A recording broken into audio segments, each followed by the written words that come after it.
The whole idea when we get to objective E, writing equivalent fractions, is we're going to be taking these cookie cakes. So for example, there's a cookie cake that's cut into 20 slices and there's 7 that remain. There's a cookie cake cut into 24 slices and 1 remains. And there's a cookie cake cut into 45 slices and 13 remain. How many total slices are left that are the same size?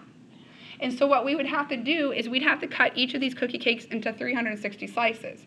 But if you go from 20 slices to 360, something's going to happen to that 7. There's going to be a lot more than 7 slices left. And that's the whole idea of writing equivalent fractions. If you change your denominator, you got to make sure you change your numerator as well, okay? If I'm supposed to get half of my cookie cake and all of a sudden you split it into 20 pieces, you better give me 10 of 20 pieces then, not just 1 piece, all right? So what we're going to do is kind of like what we were doing on Tuesday.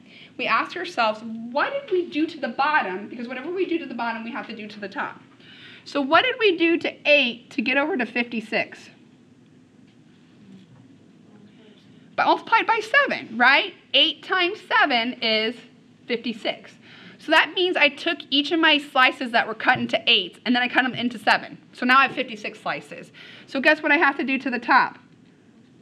Multiply by 7, all right? 7/8 is almost a full cookie cake, right? So we shouldn't just go put 7 over there. 7 out of 56 would be way too small.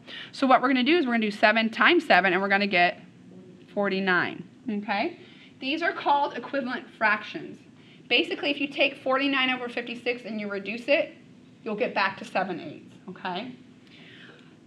4, same thing. What did we take 4 by to get to 20? 5. So if we multiply the bottom by 5, guess what we need to multiply the top by? 5. And you get 5 out of 20. So they're basically just saying if you cut your cookie cake into 20 slices and there's 5 left, you have a quarter of your cookie cake still remaining. Do you guys remember doing this before? Yay, nay? It's like, I don't remember when I did fractions in school personally. All right, last page, guys. They're just going to try to trip you up by throwing variables in there. That's okay. We know how to multiply.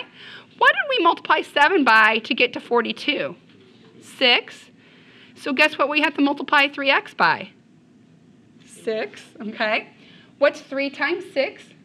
18, and who's going to tag behind them? You got it.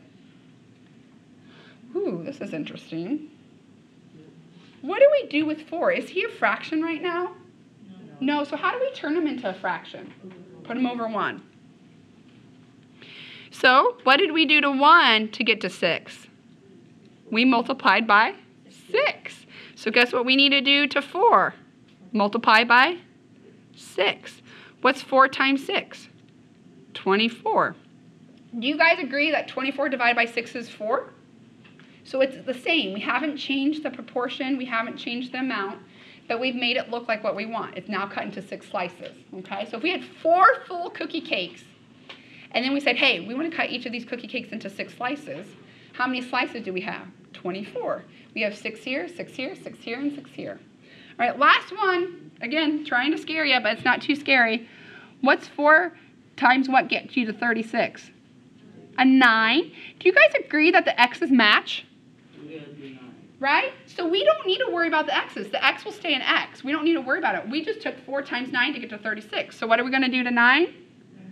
9 times 9. What's 9 times 9? 81. You guys just made equivalent fractions. All right? Again,